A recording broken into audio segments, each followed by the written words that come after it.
Le damos la bienvenida y en esta oportunidad, como todos los jueves CISA, que nosotros llamamos, tenemos un evento de un tema tan importante relacionado a las remediaciones de sitios contaminados. Este tema comenzó con un curso referente a sitios contaminados que empezó comienzo del mes de mayo y el énfasis que le han dado al tema, ¿no? Por el expertise también del ponente, vamos a tener un segundo curso titulado sobre remediaciones y riesgos ambientales, que se estará dictando para el mes de agosto, ¿no? Con el ponente y que nos va a deleitar con una presentación ahora, ¿no? También este día estamos celebrando también acá en el capítulo el Día del Padre, ¿no? Es por eso que este tema también está haciendo mención para los padres del capítulo. Y también, lógicamente, una celebración más, porque se ha creado ya el capítulo de Ingeniería Ambiental. Este capítulo que va a regir, lógicamente, en las próximas elecciones, ¿no? Pero ya se logró independizarse el tema de la carrera profesional de Ingeniería Ambiental por la tendencia creciente que está teniendo esta profesión, ¿no? Tanto a nivel departamental como a nivel nacional. Es por eso el sustento que se le ha dado y el porqué también de la creación de este capítulo, ¿no? El ingeniero Franco Fernández es un especialista de la Dirección General de Calidad Ambiental del Ministerio del Ambiente. Aparte también es un profesional experto en temas, ¿no? de sitios contaminados, sobre remediación. Ha estado en temas de técnicas sobre monitoreos, identificación de sitios contaminados. Ha recibido una capacitación especial también en Canadá, ¿no? Sobre el tema. Entonces, en resumen, tenemos un buen especialista en el tema. Es por eso que el colegio lo ha cogido para que nos dé su expertise en este tema tan importante y nuevo también, ¿no? Porque ahora con la nueva normativa están obligando a las empresas privadas, ¿no? a elaborar los informes sobre identificación y sitios contaminados, ¿no? Sin más preámbulos, voy a presentarles al ingeniero Franco Fernández, recibiéndolo con un fuerte aplausos.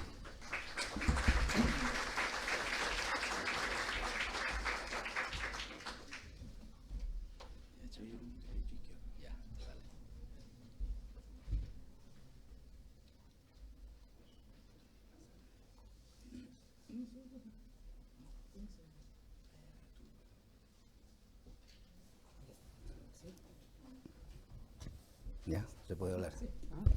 Ok. Muy bien, buenas noches con todos. En primer término, agradecer al capítulo de Ingeniería Sanitaria y Ingeniería Ambiental por la invitación y poder conversar con ustedes un tema que cada vez está tomando mayor preponderancia en el país. De la misma manera, felicitar al capítulo que ya a partir de las próximas elecciones se va a presentar como un capítulo independiente, que es el capítulo de Ingeniería Ambiental. Muy bien, vamos a conversar algo sobre el tema, y digo algo porque en realidad es un mundo muy grande, es un mundo inmenso, y como dicen los chicos, es todo un rollo. Cuando vamos a hablar de remediación, significa curación. Y si vamos a entrar en la etapa de la curación, significa que el paciente ya le hemos hecho un diagnóstico y que por lo menos sabemos cuál es la enfermedad y por lo tanto el médico sabe qué aplicar. Pero, ¿a quién se va a remediar? ¿Quién es el paciente? El paciente es un sitio contaminado. La idea es que sepamos cómo identificar un sitio contaminado. Entonces, para hablar de remediación, primero hay que identificar sitios contaminados. ¿Será el suelo o el área que comprende un grifo aquí en la ciudad un sitio contaminado? ¿Podrá haber ahí en ese grifo un sitio contaminado? Bueno, habría que verlo, ¿no? Los terrenos de una actividad minera necesariamente serán sitios contaminados. Los terrenos de las actividades del petróleo serán necesariamente sitios contaminados. Pues habría que ver si efectivamente lo son y qué hay que hacer. Pues conocer cuáles son los pasos, los procedimientos para poder calificar a un área determinada como tal, como sitio contaminado. El sitio contaminado también, para que sea calificado, se requiere que esté generando riesgos, en este caso ambientales. Si el paciente le han diagnosticado una enfermedad, puede que esa enfermedad pueda contagiar a otros que están cercanos a él. Entonces, ese paciente, si no tomamos las medidas del caso, va a contaminar, va a transmitir la enfermedad. ¿Y eso qué significa? Determinar el riesgo de que ese paciente está generando. Entonces, acá también, para el sitio contaminado hay que determinarle si está generando riesgos al ambiente. Eso entonces hace que se concluya, ¿todo sitio contaminado genera riesgos? ¿O no todos los sitios que son contaminados necesariamente van a generar riesgos? Y esto, ¿por qué hay que tenerlo claro? Porque como profesionales tenemos que orientar a aquellos que toman nuestros servicios o quienes están a nuestro alrededor y pueden a veces mal orientar, mal utilizar el término sitio contaminado, el término contaminación y así por el estilo. Y luego generamos, si es que no sabemos conducir adecuadamente estos conceptos o definiciones, podemos estar generando más bien, como dicen los chicos, que no pan del cúnico, ¿no? Podemos estar generando problemas de percepciones y la idea es esa. Entonces, si entendemos que es un sitio contaminado, ¿cómo calificarlo? En buena hora, ya estamos calificando un sitio contaminado. ¿Quién lo califica? Hay que ver quién lo califica. Si yo sospecho que en tal lugar hay un sitio contaminado, ¿ante quién debo ir? Para decirle, por favor, miren, acá hay un posible, un candidato, sospecho, creo, asumo que ahí hay un sitio contaminado. Entonces la autoridad competente irá, aplica todas las metodologías y procedimientos que las normas actuales lo dicen.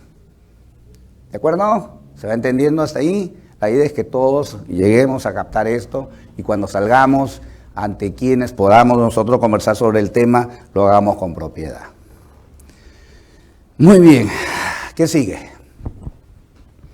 En ese escenario, ¿el Perú tiene sitios contaminados?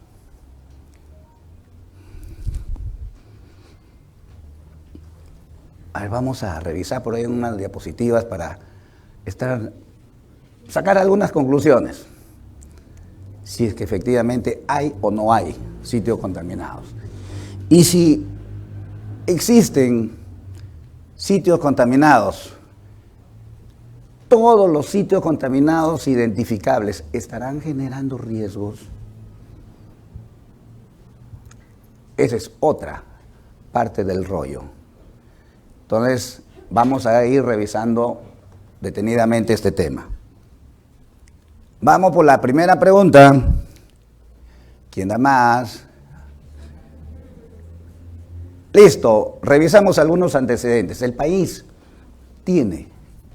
cuenta con pasivos ambientales mineros de hace muchos años.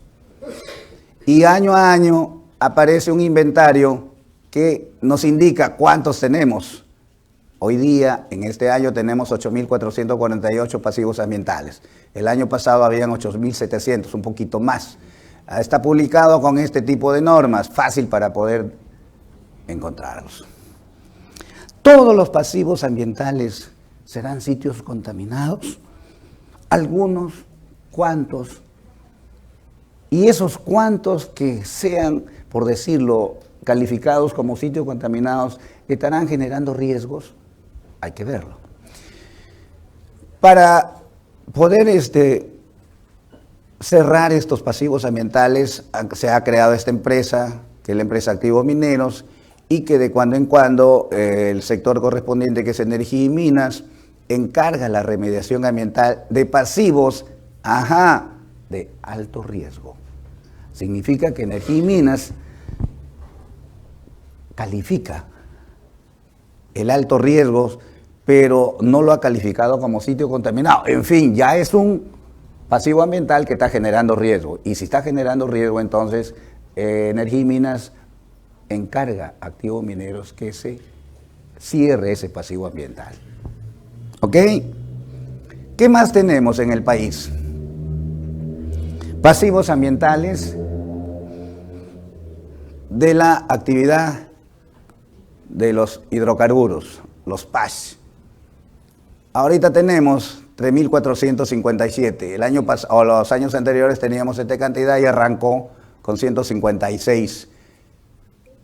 Esta información fue trabajada por el OEFA, ¿no? Y lo publica Energía y Minas.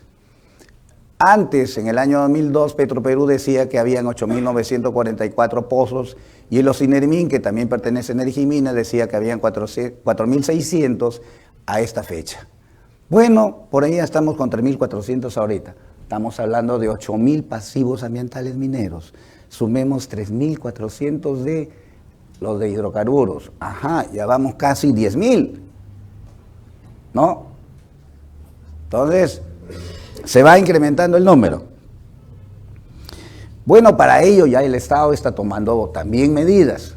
Está para estos casos, el FONAN, que a través de esta ley se ha creado un fondo de contingencia para la remediación ambiental, que ahorita está orientado para este tipo de pasivos. Quizá muchos, por no decir todos, hemos escuchado que en varios puntos del país hay conflictos socioambientales, ¿no? Por problemas de la actividad minera, por problemas de la actividad de hidrocarburos. El Estado está tomando las medidas del caso para ciertos pasivos, ¿no? Y en este caso, vino PNUD el año pasado, hizo el levantamiento de esta información, el más conocido como ETI, que es el Estudio Técnico Independiente de este lote 1AB, y ahí se ha hecho más o menos la identificación de cuántos sitios impactados por esta actividad de hidrocarburos existen en la selva, al menos en este lote, en el interior de este lote, ¿no?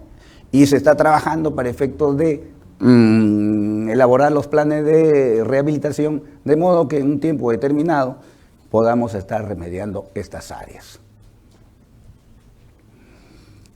Este es el estudio realizado en la selva peruana, cuenca del río Pastaza, Corrientes, Tigris y Marañón en esta fecha, que es este estudio. Si ustedes googlean, entran ahí, lo bajan, es una publicación de algo de 900 páginas, más los anexos, 1.000 y tantas páginas, o sea, estamos hablando de 2.000 páginas, una pequeñez. Si tienen tiempo para leerlo, en buena hora. ¿Qué más tenemos? Otro problemita, una pequeñez, la minería aurífera. En estos momentos, todo el territorio nacional está o cuenta con la presencia de esta actividad. ¿Y ahí qué hay? Áreas degradadas, áreas impactadas. ¿Por qué? Porque se usa mercurio y hay una gran remoción de tierra, de grandes volúmenes de tierra, sobre todo en la minería aluvial, y es evidente todo lo que queda. Para nadie es un secreto ver en la televisión de cuando en cuando publican lo que es la degradación de las áreas de Madre de Dios, ¿no? Da mucha pena, pero así se ve. Muy bien, para eso también ha sido creado un programa de formalización que está a cargo de las direcciones de minería regionales y están trabajando en ello. Sin embargo, en el país también se han tomado algunas medidas. ¿Por qué? Porque se han encontrado algunas especies hidrobiológicas con alto contenido de mercurio. En este caso, por ejemplo, la mota moteada, miren la cantidad, la concentración de mercurio que contiene en sus tejidos, sabiendo que este es el límite, ¿no? Permisible por la autoridad internacional, y hay otras especies que le siguen, ¿no? Entonces es un problema. Esto fue tomado en el 2010, significa que ahorita supongo que estos también deben haber crecido, no deben haber aumentado. Sin embargo, el Estado a través de Saniped ya ha tomado algunas medidas prohibiendo, no el consumo, pero por lo menos la venta y la comercialización de estas especies más contaminadas, ¿no? en ciertas áreas del país. Medidas que en realidad supongo que se está haciendo el seguimiento correspondiente. Muy bien, así está el panorama. Minería, hidrocarburos y explotación aurífera, informal y legal. Incluso la formal también, ¿no? Muy bien, significa que en estos escenarios, así que acabamos de ver muy rápidamente, ¿habrán sitios contaminados? Pues veamos, hay que ver qué significa sitio contaminado. Porque si a mí me contratan para identificar sitios contaminados, lo primero que tengo que hacer es ¿qué cosa? Bajar toda la parte formal, no todas las normas que tiene el país que me está contratando, revisar y efectivamente desarrollar mis actividades en función a ello, a ese marco legal. Y nuestro marco legal en Perú define qué cosa es sitio contaminado. Es un área, empezando por ahí, no es solamente el suelo, es un área. Es un área. Y si es un área, ¿qué incluye? Suelo, bosques, especies, fauna, en fin, es un área. Ahí está, que contiene contaminantes provenientes de las actividades antrópicas. Ojo con eso, antrópicas. El cuento de que el agua está con arsénico, pero que viene de fuentes naturales. Ajá, sí, hay estudios. Se ha hablado y se ha comentado y la población sabe que hay en ciertas zonas. Hay quejas en diversos sitios. Morrope, Pacora, el sur. Entonces, ¿serán sitios contaminados aquellos lugares donde los parámetros, los contaminantes son naturales o provienen de la cama geológica natural? Entonces aquí está muy claro, son áreas que contienen contaminantes de actividades antrópicas. ¿De acuerdo? ¿Cómo vamos a aplicar una remediación a un área natural? Hay que cambiar toda la montaña de los Andes. Y eso no se puede. ¿Por qué? Porque tenemos un país mineralizado. Muy bien, antrópicas en concentraciones que pueden representar riesgos. Igual, ese es otro mundo, otro rollo, riesgos. Hay que determinar el riesgo, hay que estimar el riesgo si es que no se puede calcular. Y ese es otro tema también complicado. Muy bien, riesgo para la salud o para el ambiente. Cuando se dice salud, se está hablando de personas. Y cuando se está hablando de ambiente, se está hablando de los ecosistemas, además de la parte viva, la parte no viva, o sea, las matrices ambientales.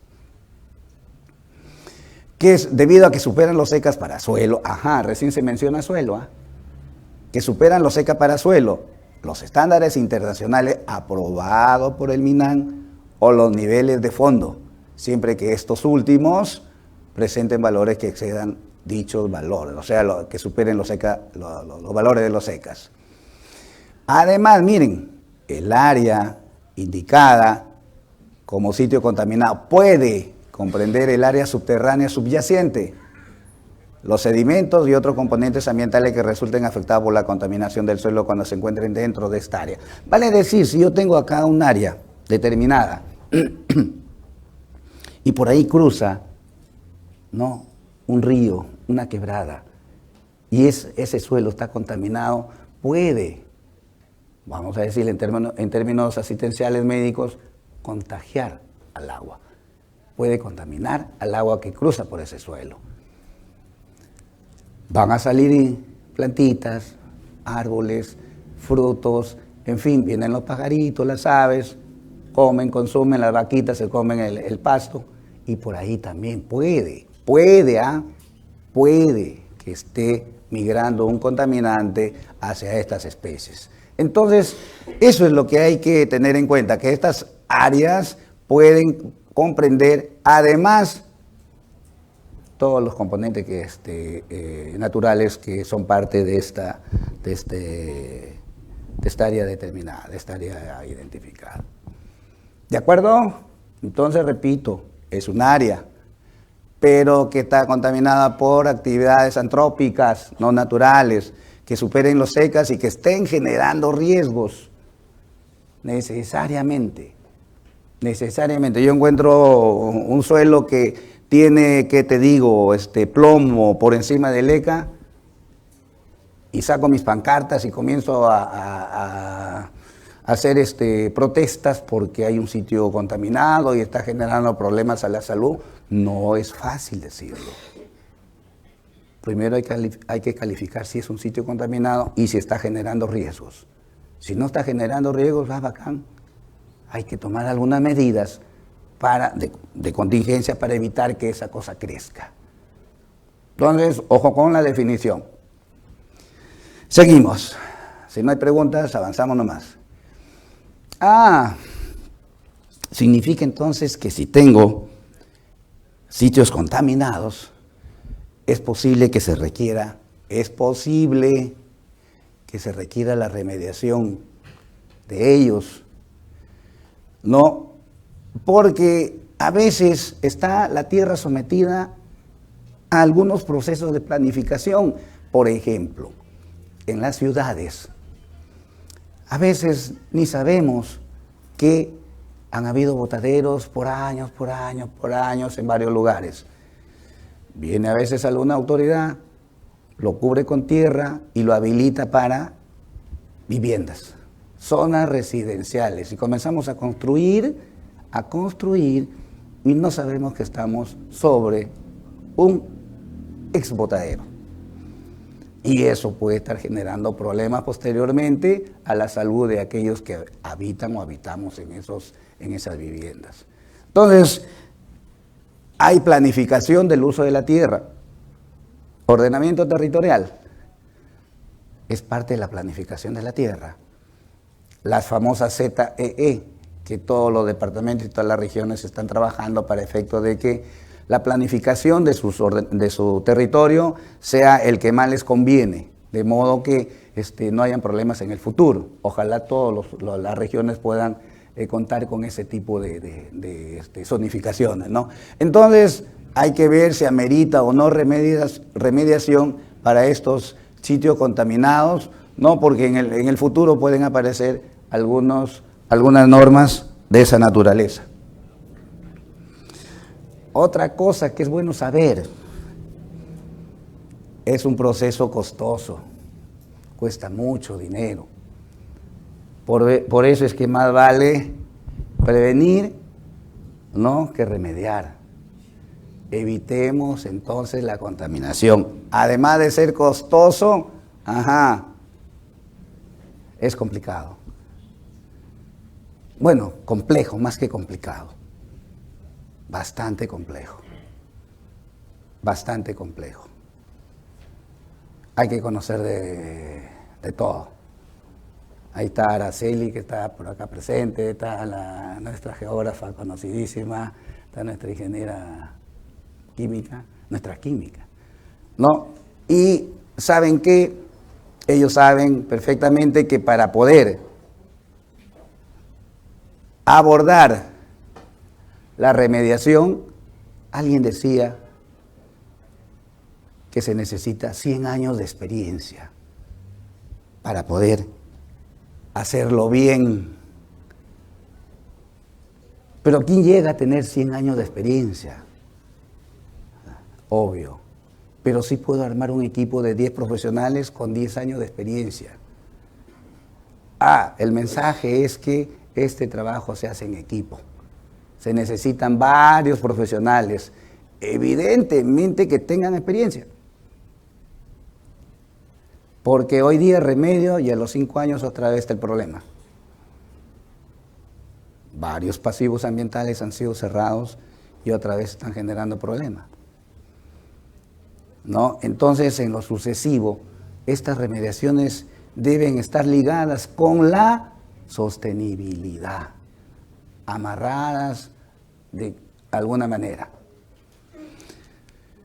Muy bien, a ver, ¿qué más dice? La industria de la tierra contaminada en todo el mundo ha desarrollado una gama de diferentes técnicas de remediación. Hay muchas para todos los gustos, ex situ, in situ, físico, química, biológica, en fin. Para abordar la diferente variedad de contaminantes de acuerdo a las condiciones de ese sitio. Gran parte de estas prácticas de trabajo mejorados, las técnicas de remediación y las buenas prácticas están relacionadas a lo que les decía. ¿Cómo amarramos la remediación con la sostenibilidad? Es también otro tema. ¿Cómo podemos lograr la conectividad de esas áreas que estuvieron abandonadas, que han sido calificadas de sitio? ¿Cómo las podemos amarrar? ¿Cómo podemos garantizar el uso futuro de esas áreas? Hay que diseñarlo, hay que hacerlo, hay que construir. ¿Cómo recuperar esos sitios de modo que el uso futuro esté garantizado y otra vez no lleguemos a tener problemas de la misma naturaleza?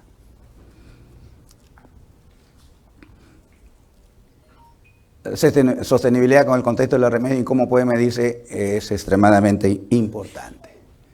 Entonces, ¿qué se requiere? Varias cosas. La remediación es todo un tema. No es fácil hablar de remediación. Disculpen la voz, estoy saliendo de un proceso viral, que más parece proceso judicial porque estoy perdiendo la voz. Muy bien, ¿qué se requiere entonces? Se requiere revisar bien el escenario, el tema, la ciencia, la bibliografía, todas las experiencias en los otros países, ¿no? Y nuestras propias experiencias que hemos tenido. Entonces hay que revisar la comprensión de las técnicas de remediación, el impacto ambiental, social y económico de estas técnicas, los costos de estas técnicas, la aplicación técnica de remediación en el Perú, lo que se ha venido haciendo hasta ahora.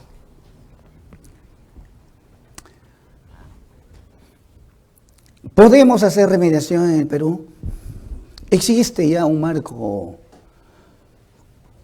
regulatorio, un marco jurídico? Sí, ahí está. Desde la Constitución que dice que toda persona tiene derecho a gozar, ya aparece ahí el tema, ¿no? La Ley General del Ambiente, ¿no? En su capítulo 3 sobre gestión ambiental, tenemos en el país una política nacional del ambiente también. El eje de política número 2 es gestión integral de la calidad ambiental. Tenemos estándares de calidad ambiental, hay que revisarlos porque esos se aplican ahí para agua, para suelo, para aire. Y si hay parámetros que no hubieran, puedes apelar a las normas internacionales. También tenemos un decreto supremo que habla sobre los criterios para la gestión de sitios contaminados. Hay que revisarlo. Hay que ver qué cosa contiene. Estos criterios o esta norma nos indica cuáles son los pasos que hay que seguir para poder identificar sitios contaminados en primer lugar. Luego, cómo elegir la tecnología de remediación que en todo caso, de acuerdo a las características de ese sitio identificado, vamos a aplicar. Y tenemos algunas guías, 3, que nos orienta a realizar un adecuado muestreo de suelos, a elaborar los planes de descontaminación y la evaluación de los riesgos a la salud y al ambiente en estos sitios contaminados. Quiere decir que sí tenemos un marco regulatorio. Podemos aventurarnos entonces a la remediación de sitios contaminados. Pero lógico que hay que conocerlo, ¿no? Interpretarlo, la interpretación auténtica de cada norma, de modo que lo que vamos a hacer, lo hagamos bien, legalmente bien. Si nosotros nos pegamos a lo que está ahí, lo estamos haciéndolo legalmente bien. Y si nosotros sabemos de medio ambiente, cómo la naturaleza y sus procesos se comportan y de qué relación hay con lo que voy a hacer, bacán. Entonces no solamente estamos dando viabilidad legal, sino también viabilidad ambiental. Significa entonces que hay componentes que debemos de tener en cuenta para poder abordar estos temas. Algunos conceptos que la norma nos dice, sobre todo el Decreto Supremo 012, ¿qué cosa es un plan dirigido a la remediación? Es un IGA, que tiene la finalidad de la remediación de ese sitio contaminado originado por actividades antrópicas nuevamente. Se recalca que pueden ser pasadas o pueden ser presentes. ¿Y qué cosa es remediación? Es la eliminación o reducción a niveles aceptables. Ojo, no significa llegar a cero, necesariamente. Claro que ese es lo ideal, llegar a cero. Pero ya dijimos que es costoso, toda una remediación es costosa. Entonces alguien puede reclamar, no, yo quiero que me bajes todo a cero. ¿Cuánto cuesta? $2 millones. No tengo plata. Entonces, ¿qué hago? Los riesgos, la evaluación de riesgos va a determinar hasta dónde, hasta cuánto puedo reducir los niveles, las concentraciones de los parámetros que hemos identificado como contaminantes. Claro que la idea es que lleguemos al estado similar en esa área antes de que los impactos ambientales negativos llegaran y lo convirtieran en sitio contaminado. ¿Se entiende hasta acá, no? Para elaborar el plan de remediación, ya nos encontramos con que el sitio está contaminado, ya sabemos, hemos hecho el plan de muestreo, ya sabemos cuáles son las concentraciones, cuáles son los contaminantes que están generando problemas, hay que hacer un plan de remediación. Nuestra norma de Perú nos dice que esas medidas de remediación son de dos tipos: medidas para descontaminar y medidas de aseguramiento.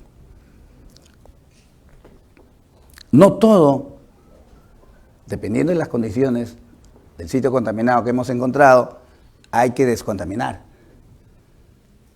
Hay algunas que hay que contener, cercar, para evitar la migración de los contaminantes. A eso se refiere el segundo grupo de medidas de aseguramiento. La primera, reducirle todas las concentraciones que existen ahí de los contaminantes que hemos identificado como contaminantes de preocupación. Y la segunda es evitar que migren, que se vayan para otros lados. Esos son los dos tipos de medidas. Ahora, para elegir esto, evidentemente se requiere de mucha información, bastante información. ¿En qué momento solo limito, rodeo el área contaminada para evitar que migre, o cuándo necesito aplicar medidas para reducir los niveles del contaminante? Ahí hay que trabajar mucho, revisar mucho. La norma también dice que ante un escenario determinado hay que priorizar la descontaminación a las medidas de aseguramiento. O sea, primero hay que pensar en la descontaminación. Y segundo, bueno, cerrar, destacar, en fin. ¿Qué más hay? ¿Cuáles son las medidas de remediación? Perdón, ¿cuáles son las medidas de descontaminación? El primer grupo, acá está el segundo grupo. El objetivo, como es lógico, es eliminar o reducir los contaminantes pensando en el ECA para suelo, o niveles de fondo, o los niveles que la evaluación de riesgos me determine. En fin. Pero también hay que saber qué es y hasta dónde llegan los ECA, qué es un nivel de fondo y hasta dónde. O sea, hay que tomar todos los parámetros cuando hago yo un muestreo de nivel de fondo, o 1, 2 o 3 nada más. Y también, cómo determinar los niveles de remediación cuando estamos haciendo el estudio de riesgos. Hay formas, lógico. Hay formas, hay muchas formas. Medida de aseguramiento, su objetivo es, como ya lo habíamos estado hablando, evitar la dispersión de los contaminantes o disminuir la exposición a los receptores a niveles que no impliquen riesgos. Como ven, siempre los riesgos, la determinación de los riesgos, la evaluación de los riesgos es estratégico para este tipo de trabajos.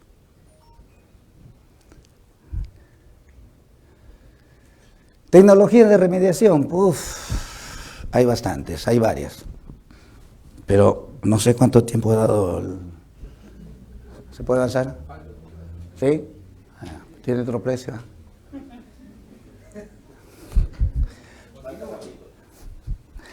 Ok, muy bien, hay varias tecnologías. Revisamos bibliografías, encontramos una clasificación, revisamos otra bibliografía y otra clasificación. Generalmente se presentan tecnologías ex situ, in situ y físico, químico, biológico. O sea, hay una combinación entre ellos y la cuestión es que conozcamos cada uno de ellos, sus ventajas, sus desventajas, sus limitaciones, cuándo aplicar y cuándo no. Por ejemplo, acá hay métodos químicos, métodos biológicos y métodos físicos, ¿no? Dependiendo de lo que queremos trabajar, metales pesados, acá materia orgánica, contaminantes orgánicos, y en fin, cada uno tiene su propia connotación, sus propias características. Claro que sería bonito entrar ahorita y explayarnos para revisar cada una de ellas, pero la idea es que en este jueves CISA conozcamos el esquema nomás del tema, ¿no? Entonces, hay varios, de varios tipos. Acá tenemos otra presentación, por ejemplo, para los hidrocarburos. También hay varias tecnologías con alguna información adicional. Por ejemplo, aquí, a partir de, ¿en cuánto tiempo te va a dar esta tecnología te va a dar resultados, ¿no? Por ejemplo, acá de medio año a 1 año, de 2 años a 3 años, y así por el estilo. Cada tecnología tiene ese tipo de detalles que necesariamente hay que conocerlos. Y así hay más metodologías. Por ejemplo, tenemos una metodología así que se llama, vamos separando, la oxidación y reducción química ex situ. En esta literatura te dice, por ejemplo, se puede aplicar para orgánicos esta metodología, se puede aplicar para inorgánicos esta metodología, en qué tipo de materiales se puede aplicar la oxidación y reducción. Aquí, por ejemplo, para orgánicos, para volátiles halogenados y semi-halogenados, por ejemplo. Dice que sí, yes. ¿No? Para no halogenados, también volátiles y semivolátiles, ahí está. Dice yes. O sea, sí se puede aplicar. ¿Cuándo no se puede aplicar? Para corrosivos orgánicos, para cloruros orgánicos. Para PCB se puede también aplicar esta metodología. Para pesticidas no se sabe. Para dioxinofuranos dice que no. Para inorgánicos, metales dice que sí se puede aplicar. Radionucleidos, no. Corrosivos y cianuro, no se sabe. Hay incertidumbre. Asbestos, no. Y así por el estilo. Entonces, hay información, hay fuentes que te pueden ilustrar de este modo, de esta manera, para que tú puedas revisarlo y finalmente elegir, ¿no? Por ejemplo, ¿para qué materiales? Para grava, sí. Para arena, sí. Para limos entre 2 y 60 micrómetros, sí. Para arcilla menores de 2, también. Para turba, no. Entonces uno lo revisa y va buscando qué conviene para tu escenario, para lo que has encontrado, para el tipo de contaminación, para los parámetros orgánicos, inorgánicos o para el tipo de granulometría que tenga tu suelo. Hay información, incluso te da las ventajas y te da las limitaciones. Sí hay información, sí podemos nosotros revisar. Limitaciones, por ejemplo, acá, vamos a ver qué dice. Puede requerir grandes volúmenes de reactivos esta oxidación-reducción. Claro, a grandes volúmenes de reactivos, entonces la gente puede pensar, hoy vamos a seguir contaminando, en vez de resolverlo, vamos a complicar más el caso. Si vamos a utilizar más químicos, sustancias químicas. Hay que verlo. Acá dice, a ver, ¿qué ventajas tiene? Puede tratar una amplia gama de contaminantes. Qué bacán. Tú ya ves tus resultados, chequeas. Y vuelvo a repetir, se necesitan 100 años de experiencia para entrarle al tema. Eso quiere decir que esto se trabaja en equipo, ¿no? Son varios los especialistas que intervienen en este asunto. Ahí está. Menos mal. El siguiente.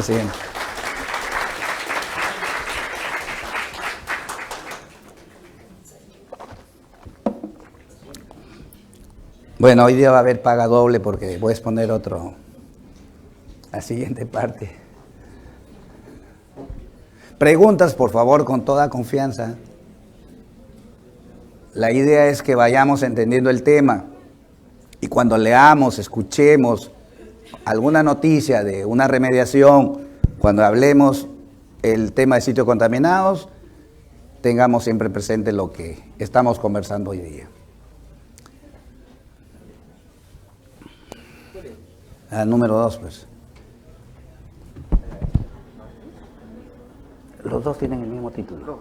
Sí, pero pon a dos, ese. Sí, abre nomás.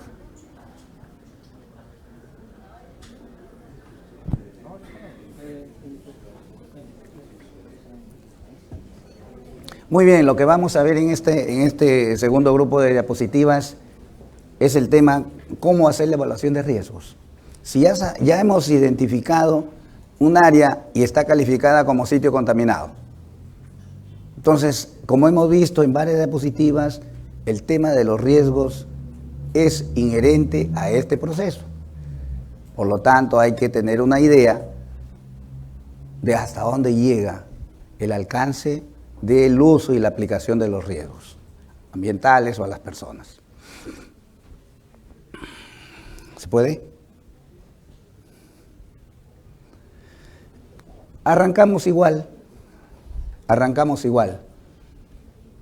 El Perú tiene sitios contaminados, ya sabemos de lo que hemos conversado, que sí se está trabajando en varios lugares donde en algunos casos han sido identificados como sitios contaminados y en otros se está tratando de estar seguros de que efectivamente son sitios contaminados y hay que remediarlos y hay que tratarlos.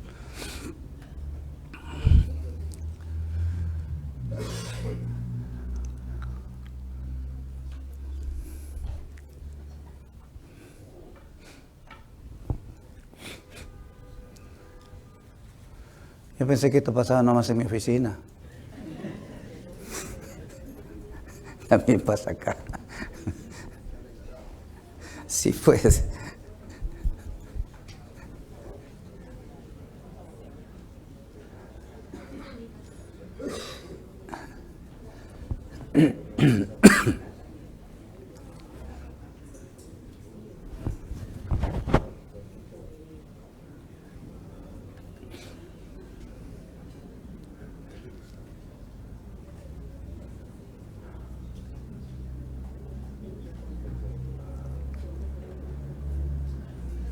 Bien, el tema de riesgos también es un mundo muy grande, es un campo extenso, se necesita de la competencia de toxicólogos, empezando por ahí.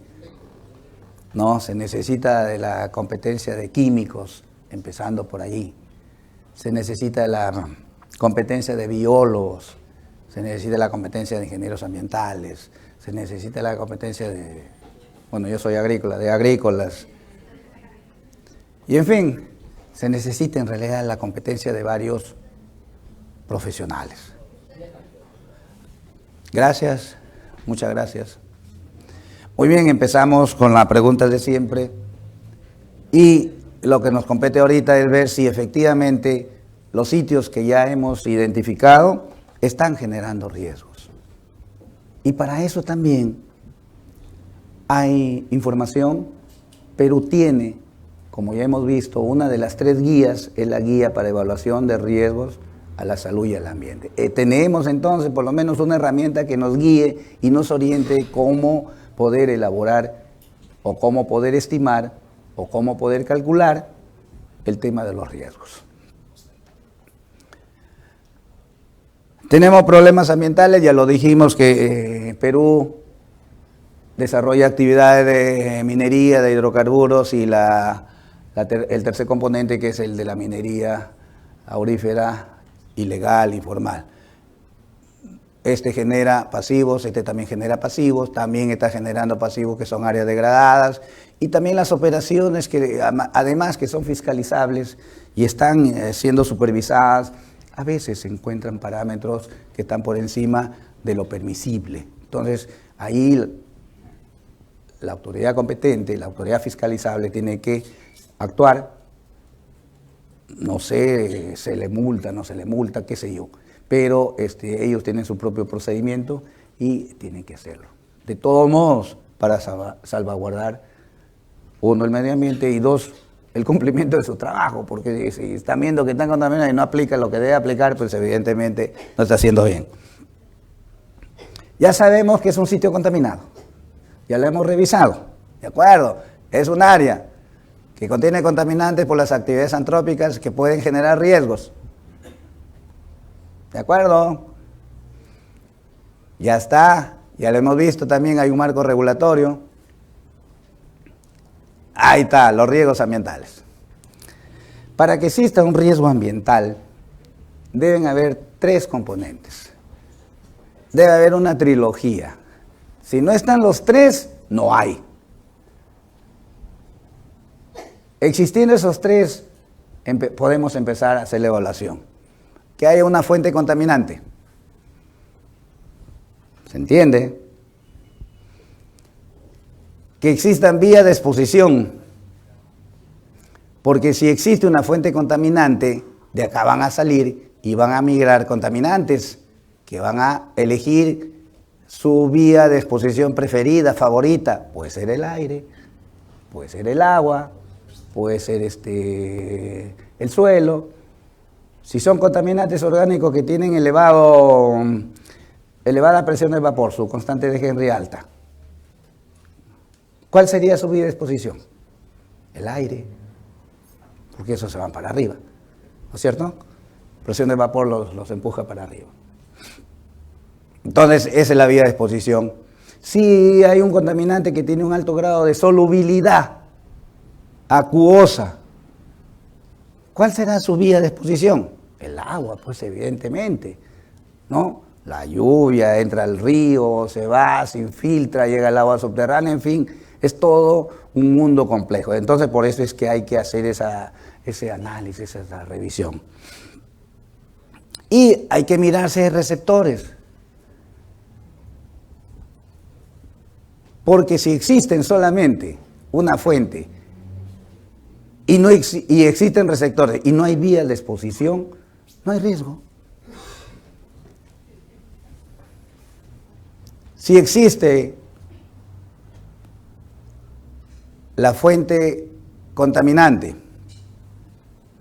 y hay vías de exposición, pero no hay receptores en el recorrido de esa vía de exposición, no hay riesgo.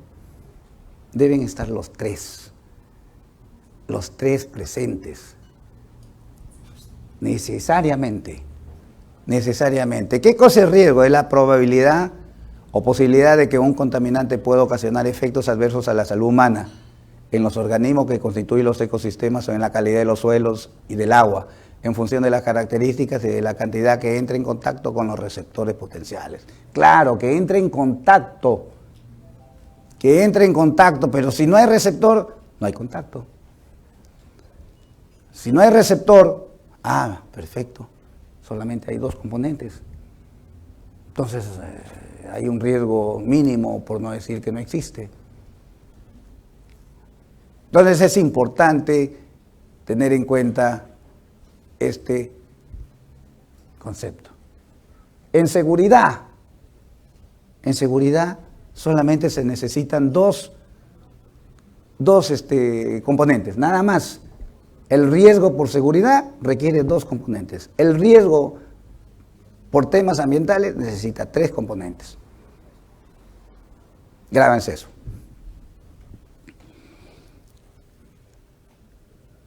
Muy bien. ¿Cuál es el camino que siguen entonces, de acuerdo a lo que acabamos de ver en la diapositiva anterior? Que las fuentes contaminantes desarrolladas por las actividades humanas a veces envían contaminantes al medio ambiente y estos llegan finalmente a los receptores. Estas actividades humanas, acá está la fuente contaminante, el medio ambiente, ¿cuáles son sus componentes? Todo esto. Entonces de acá pueden salir contaminantes que eligen su vía de exposición y que finalmente terminan en los receptores, que son estos: flora, fauna y humanos. Esto de acá, el riesgo se llama riesgo a la salud humana. Y esto de acá se llama riesgo ecológico. Sea para las plantitas o para los animalitos, se llama riesgo ecológico. En estricto, cuando tenemos esta figurita, ¿habrá receptor cero? ¿Habrá ausencia de receptores? Me temo que no, siempre habrán receptores, ¿no? La microflora, la microfauna siempre estará en cualquier lugar. Hasta los bichos, las bacterias, los virus. Estos virus que están por acá también están ahí metidos, ¿no? Muy bien, entonces esto es importante tenerlo claro. Por eso es que todo esto, cuando nosotros lo definimos, tiene un nombre que se llama mapa conceptual. Y ese mapa conceptual identifica la ruta de transporte de los contaminantes. Puede que vaya por dos nomás, por los siguientes no. Puede que solamente entre al suelo únicamente, ¿no? Por lo demás no. En fin, es también complejo, pero hay que hacerle seguimiento, mostrando, hacerle la identificación de los contaminantes presentes, en fin.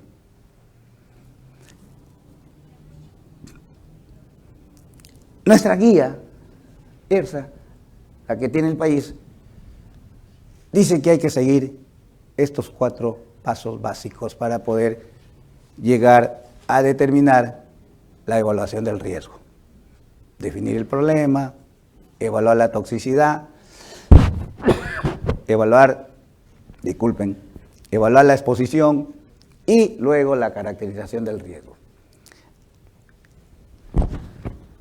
En la figurita, aquí está, básicos, estos dos. Porque si hemos sacado información incompleta, mala información, lo que vamos a encontrar es un resultado que no se ajusta a la verdad.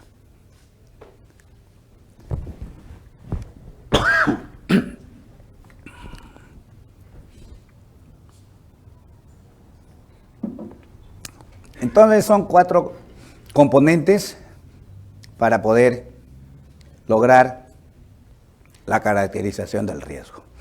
Como dije, estos riesgos están orientados a la salud humana, a los ecosistemas y al medio ambiente, a las matrices ambientales. ¿Cuáles son las matrices ambientales? Ya lo hemos visto, son estas. Esas son las matrices ambientales. Y para que no se nos complique el tema,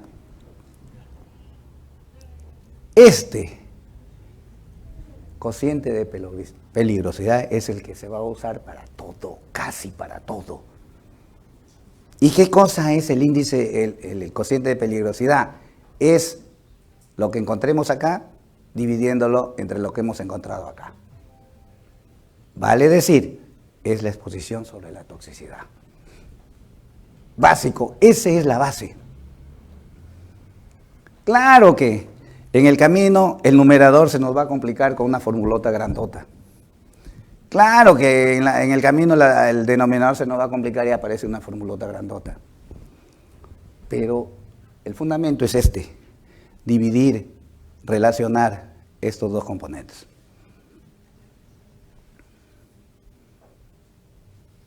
Ojo, cociente de peligrosidad. El hazard quotient, HQ. El HQ, famoso el HQ.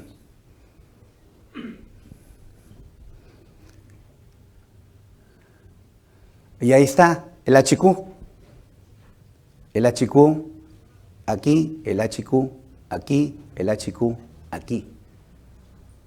Aquí debería llamarse HQ, pero no le llaman HQ, le llaman IP. Índice de peligrosidad, cociente de peligrosidad, índice de peligrosidad, cociente de peligrosidad.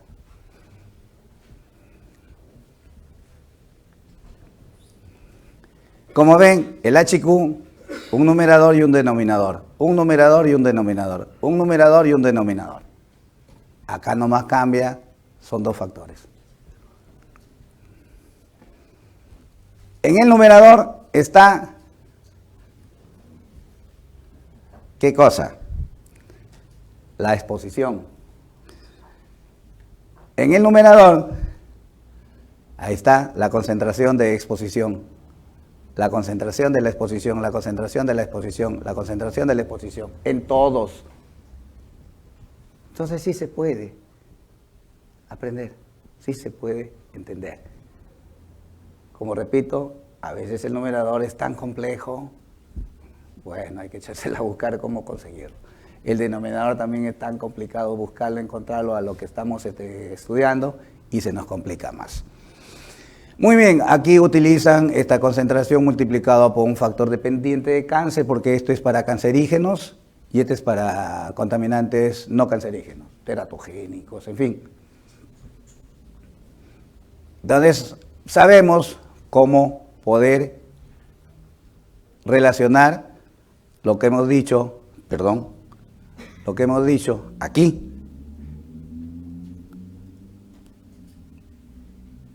Relacionar estos dos componentes.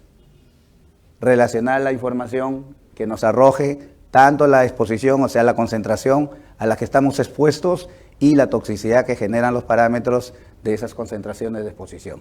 Y lógicamente, de acuerdo a esta relación. Cociente de peligrosidad, exposición sobre toxicidad. Ahí está, nuevamente, para los humanos está dividido en cancerígenos y no cancerígenos. Y para los ambientales está el riesgo ecológico, que es para flora y fauna, y para los componentes ambientales, o sea, este es para los vivos, no humanos, y este es para los no vivos. Los abióticos, suelo, agua, aire. ¿Se entiende, por favor? Pasamos. A ver, nuevamente, repetimos. La concentración de exposición presente en todo. O sea, la exposición, nos estamos exponiendo, estamos tragando algo. ¿Cuál es la concentración de exposición? Estamos bebiendo algo. ¿Cuál es la concentración de exposición? Nos estamos bañando y estamos en contacto con esa agua. ¿Cuál es la exposición? La concentración de esa exposición. Estamos jugando patacala en un fulbito. ¿Y cuál es la concentración de exposición al pisar desnudo mi pie al suelo que está contaminado? Entonces, esas son lo que hay que tener en cuenta. Esa es la concentración de exposición. ¿Se puede calcular? Sí, se puede calcular. ¿Se puede estimar? Sí, se puede estimar. Hay que revisar la bibliografía y nuestra guía ERSA lo dice, ahí te da información. ¿Qué más hay que resaltar acá? Bueno, que el HQ se usa en casi todo y que es un índice de peligrosidad, todos son conscientes a excepción de estos. Este es un factor dependiente de cáncer le llaman, que también tiene hay que revisar para poder entender este bendito valor. Y todos hay que revisar, todos, es todo un tema también, ¿no? Revisar cada uno de ellos, entender a cada uno de ellos y cómo va a ser la aplicabilidad y cuál uso, si es que nos dan rangos. Ahí está lo que les decía, ¿ves? Necesitamos 100 años de experiencia. Sí, porque no es fácil. No es fácil. No piensen que van a ganar una consultoría y que solitos se la van a llevar, no. Hay que pensar que hay que contratar a todo un equipo. Es una ciencia multidisciplinaria. Caballeros, este mundo, damas y caballeros, este mundo es ancho, como lo decía nuestro escritor. Pero no va a ser ajeno siempre en la medida que nosotros nos involucremos, en la medida que nosotros revisemos, en la medida que nosotros conozcamos la parte jurídica, los procesos que la naturaleza desarrolla para poder cumplir todas esas cositas y finalmente tener una naturaleza más sana, ¿no? Con un menor número de sitios contaminados.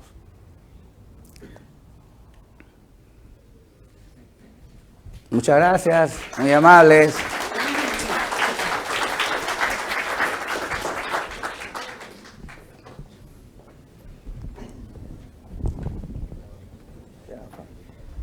Y señores, se abre un espacio para las preguntas. A ver si nos pueden alcanzar el micrófono, por favor.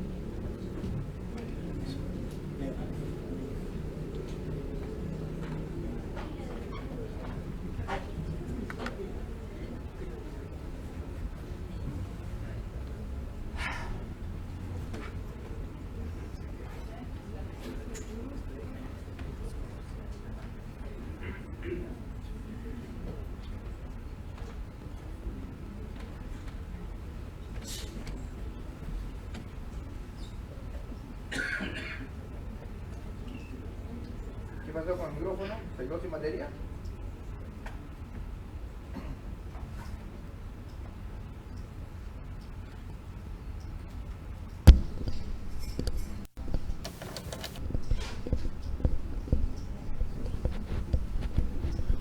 Sí está con volumen.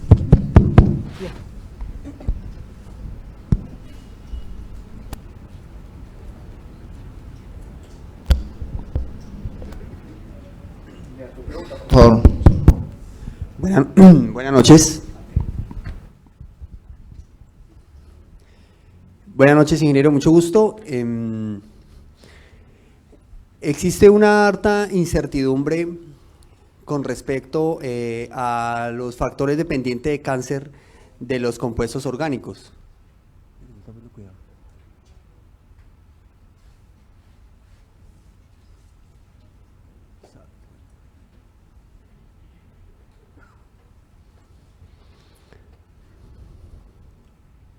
¿Sí?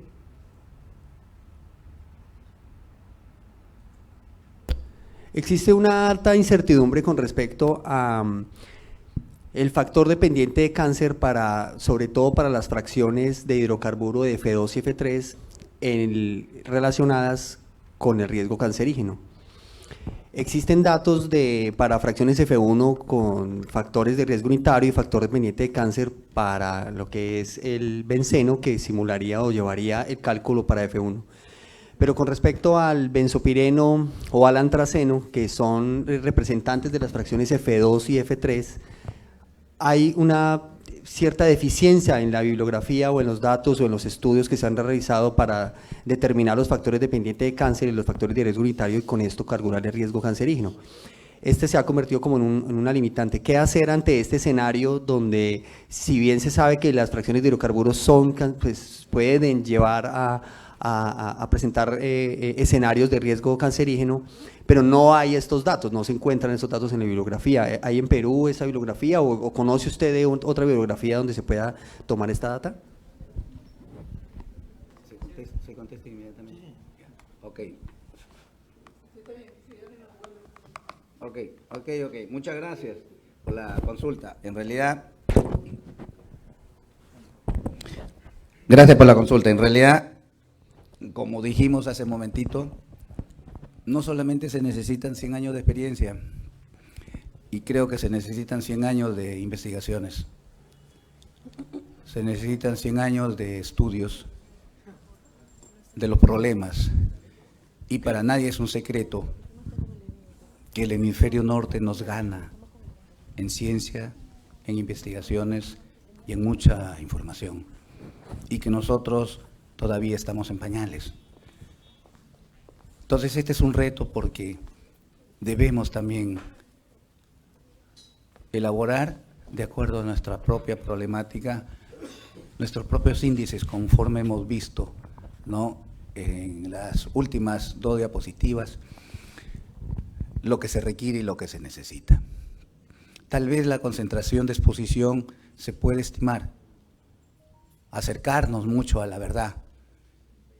Y como decía Popper, la verdad no se descubre, se le busca. Y en ese sentido, la preocupación que el colega nos dice, efectivamente, no hay pues todo lo que se quiere tener a la mano. Y no solamente el factor dependiente de cáncer, los benditos lo a él, lo no a él, no hay para todo lo que se necesita para poder determinar los riesgos. ¿Y qué hay que hacer ahí? Lo que hace la OMS, lo que hace la EPA, lo que hacen muchas instituciones referentes, buscan investigaciones que existan en el momento, las jalan, las revisan y finalmente, una vez que determinan que las incertidumbres son bajas, las publican. Claro que eso necesita varias cosas: profesionales, presupuesto, tiempo y salir a buscar a los pacientes, entre comillas. Y ahí, algún día, acercarnos un poco al hemisferio norte, a esa capacidad, al nivel de ciencia que tiene el hemisferio norte. Pero eso no quiere decir que nos crucemos de brazos. Hay metodologías para trasladar lo que está en el hemisferio norte al hemisferio sur. Uno, la extrapolación. Entonces hay metodología de extrapolación, pero hay que escribir, echar número y finalmente tomar una decisión. Claro que sí, la investigación la estoy haciendo yo, pues yo asumo la responsabilidad, pero si esa responsabilidad tengo que asumirla porque la autoridad me dice que tienes que hacerlo bien, es otra cosa. Pero todavía tenemos muchas carencias, colega, sobre ello. Y ya, como dice, cuando sentimos que hay calorcito es porque nos estamos acercando a las puertas del infierno.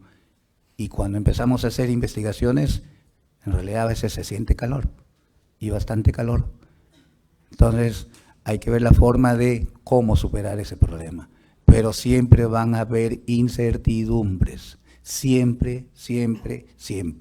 Como dice Popper nuevamente, la verdad no se descubre, se le busca. Entonces hay que ir en la búsqueda de esa verdad. Otra pregunta. La siguiente pregunta. A ver el micrófono. Buenas noches, ingeniero. Muy interesante, de verdad.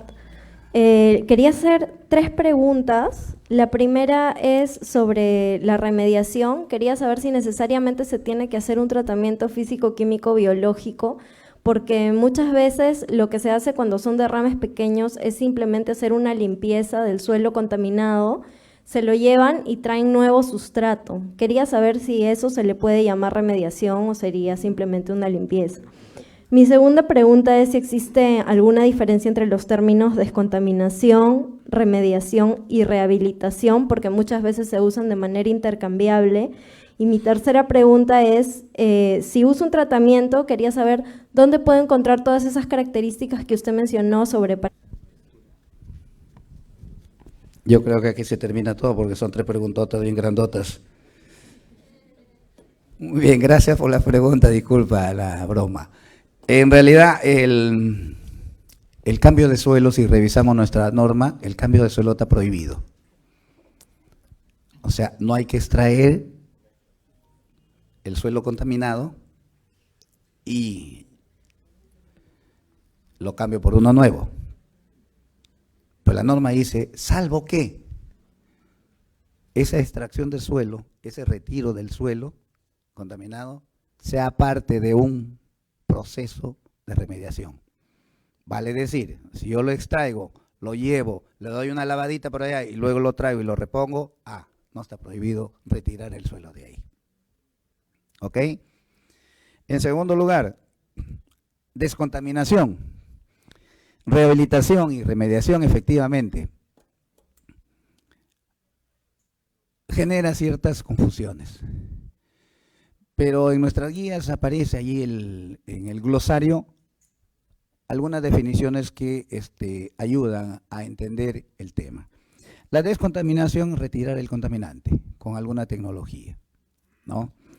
La rehabilitación es un término creado bajo la ley de la 3320, creo que es la ley de creación del fondo de remediación, la ley FONAN, que le llamamos nosotros, pero que implica la remediación, porque así lo dice, creo, la definición, si mal no recuerdo, la rehabilitación es la remediación de un sitio impactado.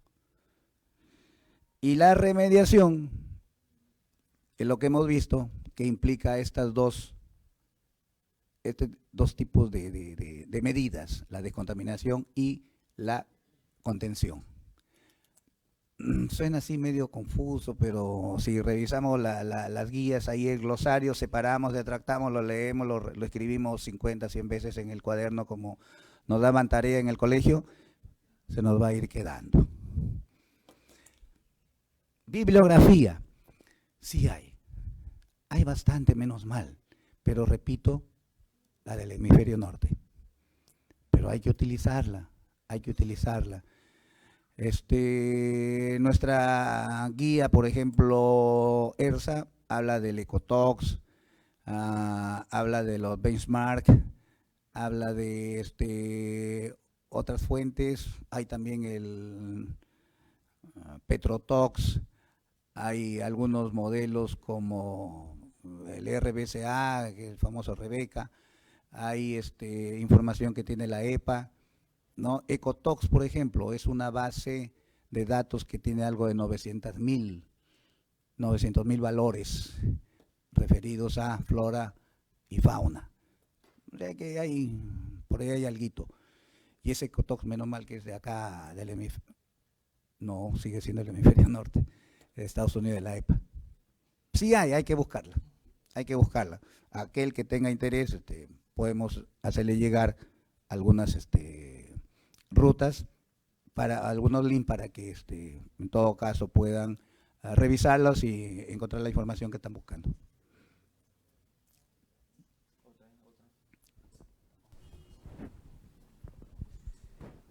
Buenas noches.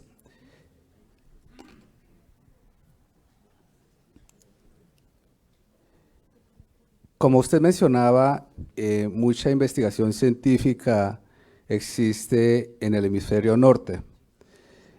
El hemisferio sur se caracteriza por unos ecosistemas muy ricos, muy diversos y muy sensibles. Cuando se revisa la guía ERSA, la información para el cálculo del riesgo ecológico es muy ambigua. Yo quisiera que usted nos ampliara qué metodología utilizar para calcular ese riesgo ecológico.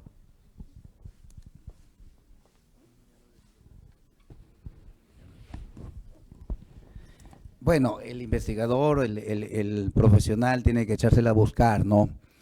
Como yo dije hace un momentito. Sin embargo, nuestra guía ERSA, para el riego ecológico, ¿qué se necesita en primer lugar para el riego ecológico?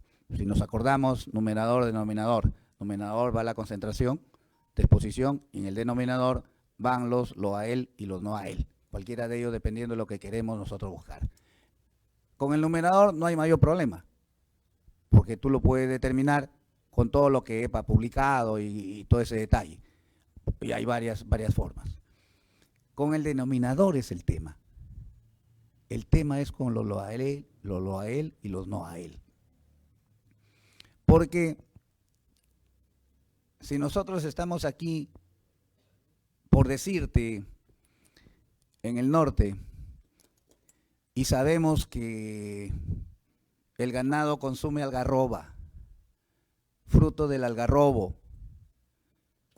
y el algarrobo es oriundo solo de esta zona. Si nosotros revisamos el Ecotox, que tiene 900.000 especies, y que del hemisferio norte no hay algarrobo. ¿De dónde tomo el OAEL y el NOAEL? Si en esta base de datos de 900.000 no está mi bendito algarrobo. Ahí está el desafío. Ahí está el desafío. Trasladar esa información tal vez acá, a nuestro algarrobo, con una especie parecida, cercana. Ese es el primer acercamiento.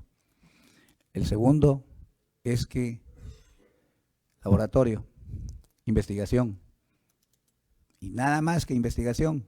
Y ahí vamos a estar seguros de que la información que estamos encontrando por lo menos es nativa. La información que estamos encontrando es lugareña. La información que estamos encontrando es para nuestro algarrobo. No queda otra, porque no hay. No vamos a encontrar el algarrobo en el Ecotox. Y eso hace más difícil y complicado la solución del problema, pero también es un desafío y una oportunidad, evidentemente.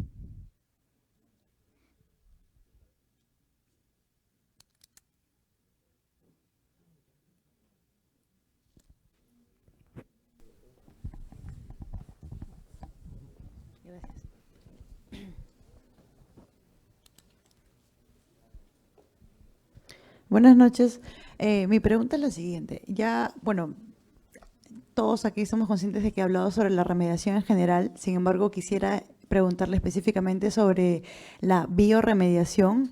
¿Cómo ve este campo, ¿no? Básicamente aquí en Perú, digamos, qué tanto es el avance, la situación actual y pues qué propuestas o, digamos, ventajas para un futuro considera usted que debería contar justamente esta aplicación de la biorremediación, ¿no? ¿Qué técnicas serían las más adecuadas para implementar?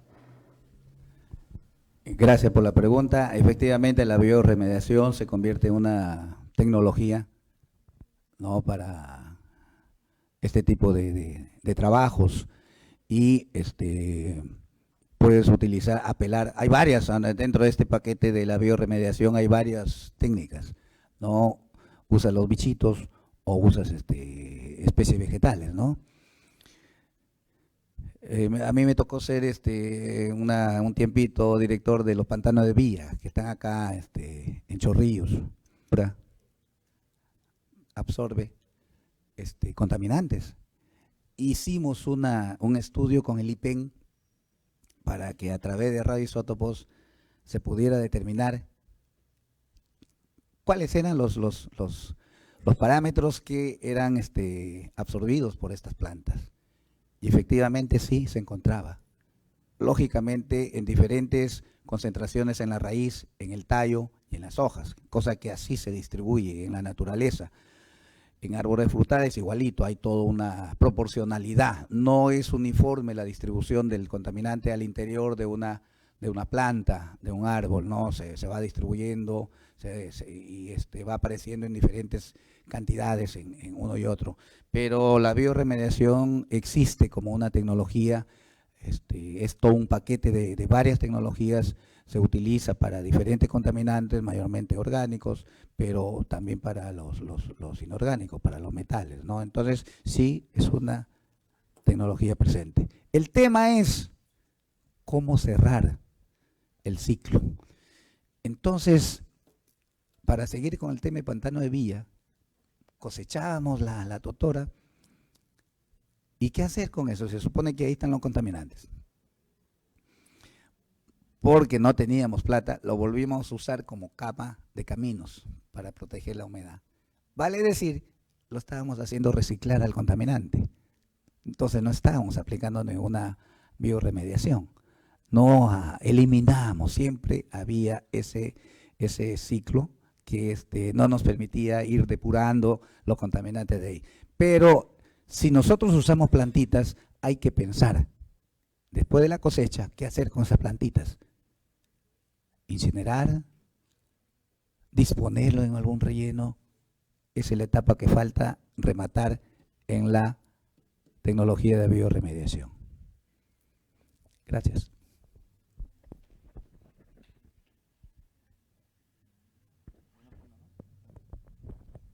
¿Alguna otra pregunta por ahí?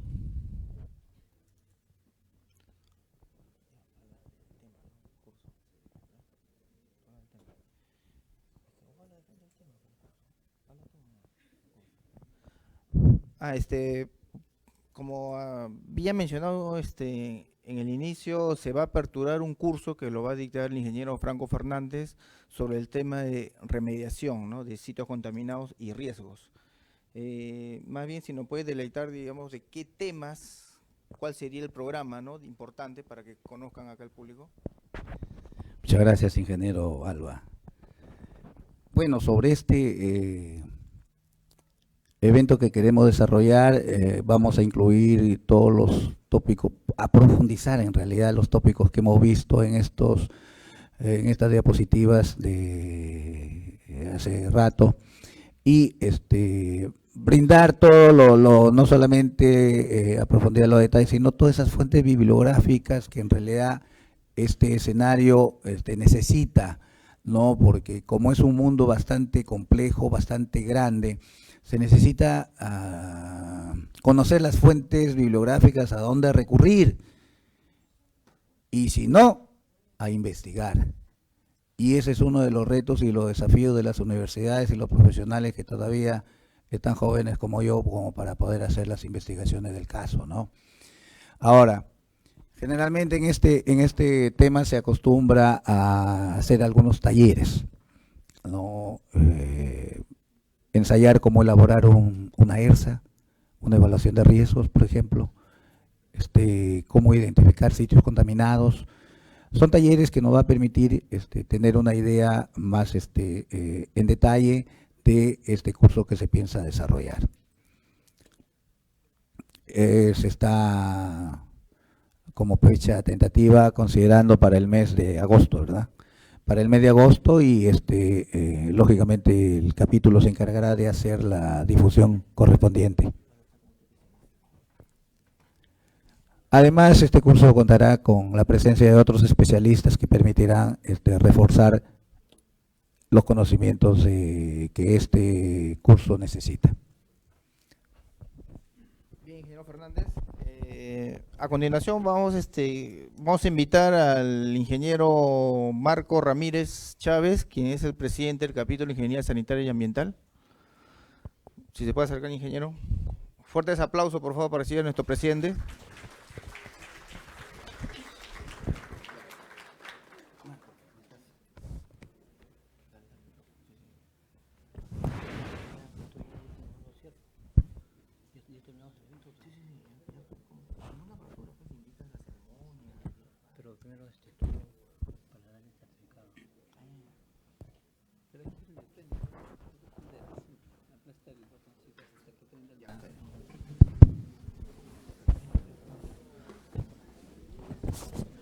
Bien, en su mérito de participación vamos a hacerle presente al ingeniero Marco Ramírez, le va a hacer presente al ingeniero Franco, por su brillante exposición al tema de remediación de sitios contaminados.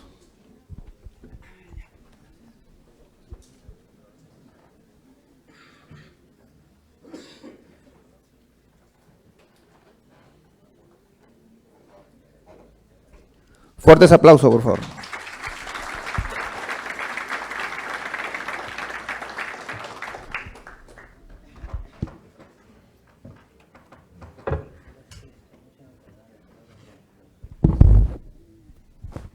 A continuación vamos a recibir las palabras de clausura por parte del presidente del capítulo de Ingeniería Sanitaria y Ambiental. Ok, gracias Carlos. Buenas noches con todos.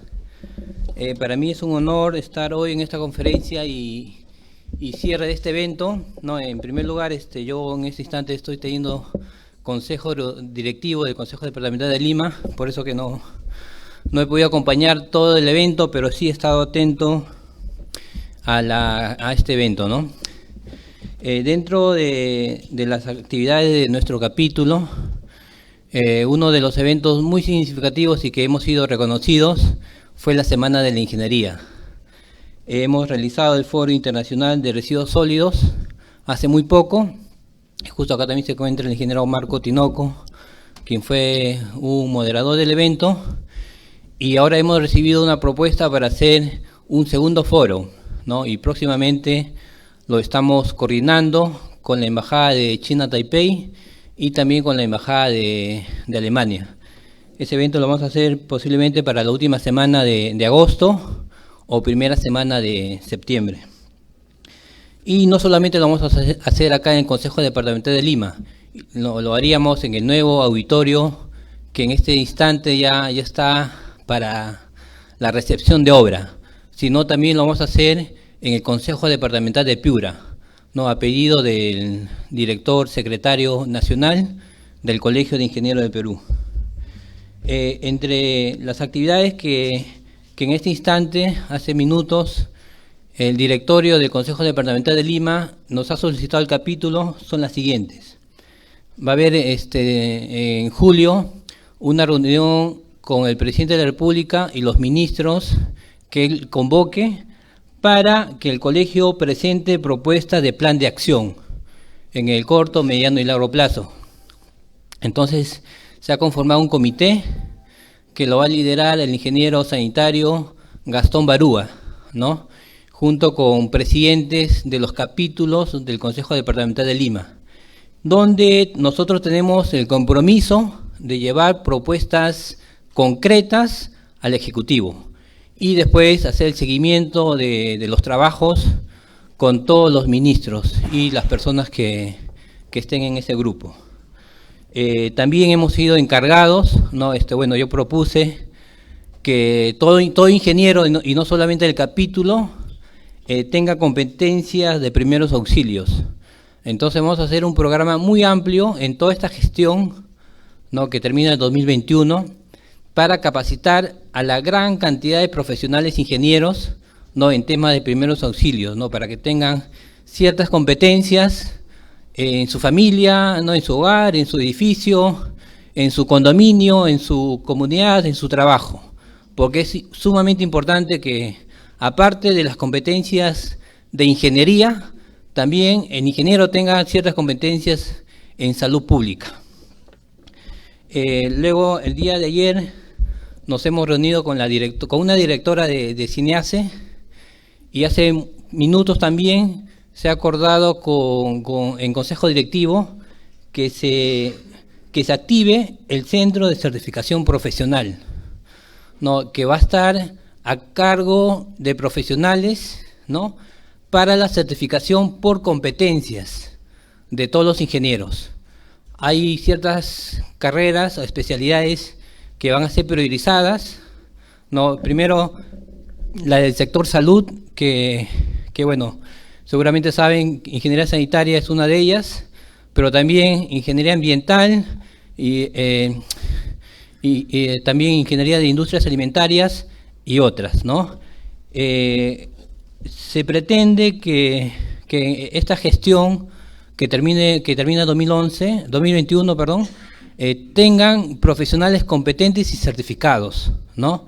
Y que tengamos una base de datos para ofertar constantemente a los gobiernos, tanto regionales, municipales, pero también al Ejecutivo, ¿no? Recientemente hemos evaluado las propuestas para la conformación de la Comisión de Asuntos Antárticos. Hemos propuesto y ha sido aprobado que va a haber 3 profesionales del capítulo que van a estar en dicha comisión. Las 3 son mujeres, ¿no? Sí. Y bueno, y hay otras actividades que estamos haciendo. Uno de ellos es la continuación del curso, que seguramente ya Franco con Carlos han comentado bastante. No, queremos hacer la mayor cantidad de eventos. Este es el evento número 20 que estamos haciendo en estos 5 meses y medio de gestión. No queremos tener esa cantidad ese indicador que sea permanente para tratar de hacer la más cantidad de eventos a beneficio de todos los colegiados, ¿no? En especial del capítulo. Y si otros colegas de otros capítulos se unen, siempre van a ser bienvenidos. No, estoy contento con la conferencia de hoy de Franco, de Carlos también por su coordinación y de todos ustedes por haber asistido en este evento. Muchas gracias a todos. No, y perdón, antes de terminar también, y no menos importante, es que el día viernes, en primera asamblea de Consejo Departamental, seguramente ya escucharon, se ha creado el capítulo de Ingeniería Ambiental, ¿no? Ya tenemos proyectado un capítulo que va a comenzar su gestión para las próximas elecciones, ¿no? Entonces ahora nos toca estructurar el capítulo nuevo, pero también estructurar cómo va a quedar el capítulo actual, ¿no? Porque van a quedar ingenieros sanitarios e ingenieros de higiene y seguridad industrial. Seguramente va a haber muchas reuniones con colegas sanitarios, con colegas de higiene y seguridad industrial, y la intención es fortalecer las especialidades, ¿no? Por el bien de la ingeniería. Muchas gracias a todos y doy por clausurado el evento.